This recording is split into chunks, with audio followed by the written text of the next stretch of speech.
Shalom, puji Tuhan. Saya percaya ada kasih karunia dan penyertaan Tuhan yang tidak pernah meninggalkan kita hari lepas hari. Kita bersyukur, tidak terasa 1 tahun sudah pandemi berlaku dan terjadi. Sampai hari ini kita masih dipercayakan Tuhan. Hidup tentu ada maksud Tuhan, supaya kita menggunakan waktu dan kesempatan yang Dia berikan untuk jadi berkat. Hari ini kita ingin belajar bahwa Tuhan adalah pelatih hidup kita.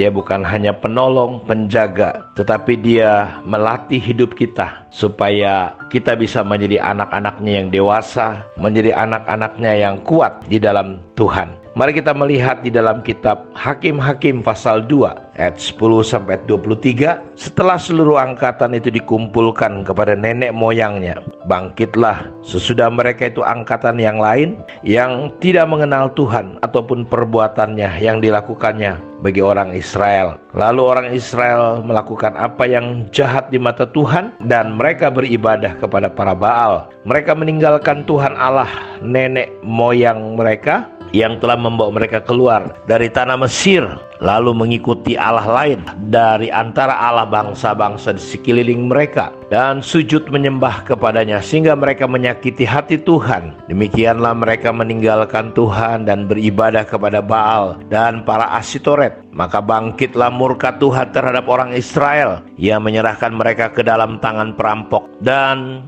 menjual mereka kepada musuh di sekeliling mereka, sehingga mereka tidak sanggup lagi menghadapi musuh mereka. Setiap kali mereka maju, tangan Tuhan melawan mereka dan mendatangkan malapetaka kepada mereka sesuai dengan apa yang telah diperingatkan kepada mereka oleh Tuhan dengan sumpah, sehingga mereka sangat terdesak. Maka Tuhan membangkitkan hakim-hakim yang menyelamatkan mereka dari tangan perampok itu. Tetapi juga para hakim itu tidak mereka hiraukan, karena mereka berjinah dengan mengikuti Allah lain dan sujud menyembah kepadanya. Mereka segera menyimpang dari jalan yang ditempuh oleh nenek moyangnya yang mendengarkan perintah Tuhan. Mereka melakukan yang tidak patut. Setiap kali apabila Tuhan membangkitkan seorang hakim bagi mereka, maka Tuhan menyertai hakim itu dan menyelamatkan mereka dari tangan musuh mereka selama hakim itu hidup. Sebab Tuhan berbelas kasihan mendengar rintihan mereka karena orang-orang yang mendesak dan menindas mereka. Tetapi apabila hakim itu mati, kembalilah mereka berbuat jahat, lebih jahat dari nenek moyang mereka, dengan mengikuti Allah lain, beribadah kepadanya dan sujud menyembah kepadanya. Dalam hal apapun mereka tidak berhenti dengan perbuatan dan kelakuan mereka yang tegar itu. Apabila murka Tuhan bangkit terhadap orang Israel,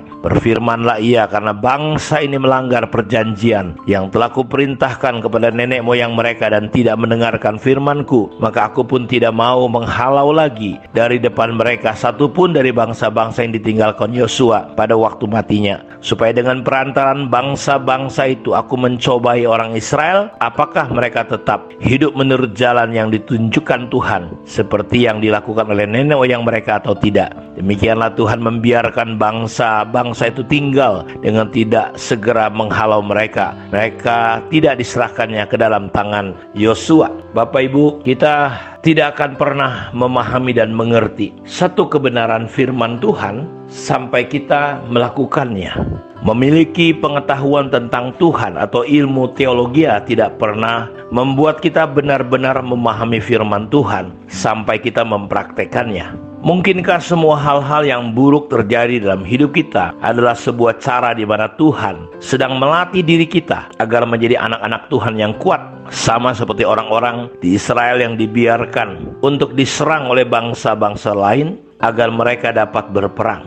Coba kita lihat bagaimana kelakuan daripada bangsa Israel ketika Yosua sudah mati dan orang-orang yang seangkatan dengan Yosua mati. Ayat ini menceritakan dalam ayat 10, setelah Yosua mati, bangkitlah satu generasi yang tidak takut akan Tuhan, satu generasi yang justru menyakiti hati Tuhan dengan cara mereka beribadah kepada Baal. Mereka menyembah berhala, mengikuti dewa-dewa lain. Mereka mengikuti dewa, mengikuti Allah lain. Mereka meninggalkan Tuhan yang telah menolong dan membawa mereka keluar dari Mesir. Kita lihat banyak hal yang buruk terjadi dalam hidup mereka. Dan Tuhan izinkan bangsa-bangsa itu tidak jadi dibinasakan, tetapi dibiarkan hidup bersama-sama dengan mereka. Untuk apa? Untuk melatih mereka, mengingatkan mereka. Untuk situasi itu mendorong mereka untuk kembali menyadari Tuhan. Murka Tuhan membuat mereka jadi seperti bangsa yang kembali kepada Tuhan akhirnya. Dan menarik sekali kalau kita perhatikan, setiap hakim-hakim yang diutus Tuhan untuk menolong mereka,